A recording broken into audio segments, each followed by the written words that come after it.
People all over the Bay Area still without power. Here are the latest numbers from PG&E.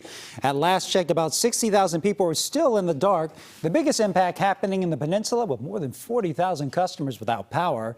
San Francisco seeing the least amount with 1,500. And PG&E crews are now working around the clock trying to restore their power. Our very own Jocelyn Moran joins us live from South San Francisco, where we just got an update from the utility on their progress. Jocelyn, what can you tell us?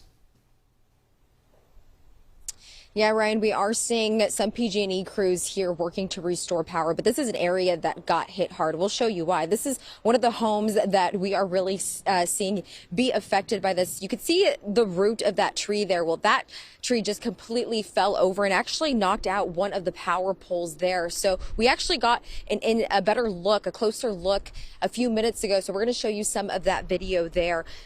PG&E is telling us that they have to come in and set up an entire new pole here. So we are seeing crews. This is in the area of Lomitas Avenue. More than 100 people are being affected by these power outages as far as this area. So they are working to restore power here. But overall, they're telling us that they've had 78 instances of trees down and more than 100 poles damaged.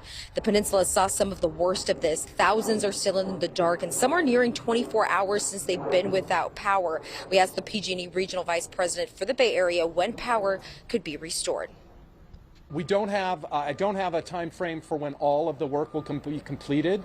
Right now, the challenge is what additional weather and outages we'll continue to see, so it can be rolling.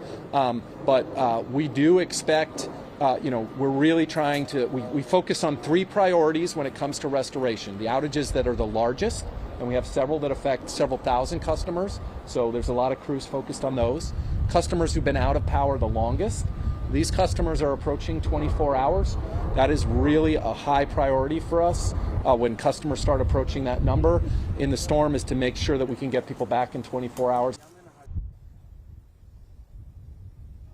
All right, so you heard right there, there are concerns, one of that being just what we are going to see in the next couple of days. Here in this area, these trees are on the hill are also of concern because you can see at least this specific one here is swaying back and forth with just the wind here. And the wind right now is not nearly as bad as it was yesterday. So still some concerns here. You heard them there talking about, as far as those outages, thousands are still in the dark. Their priority are those areas that have the largest power outages, as well as people who have been without power the longest. Right, I'm going to be completely honest, I have not had power since yesterday at around 1 p.m.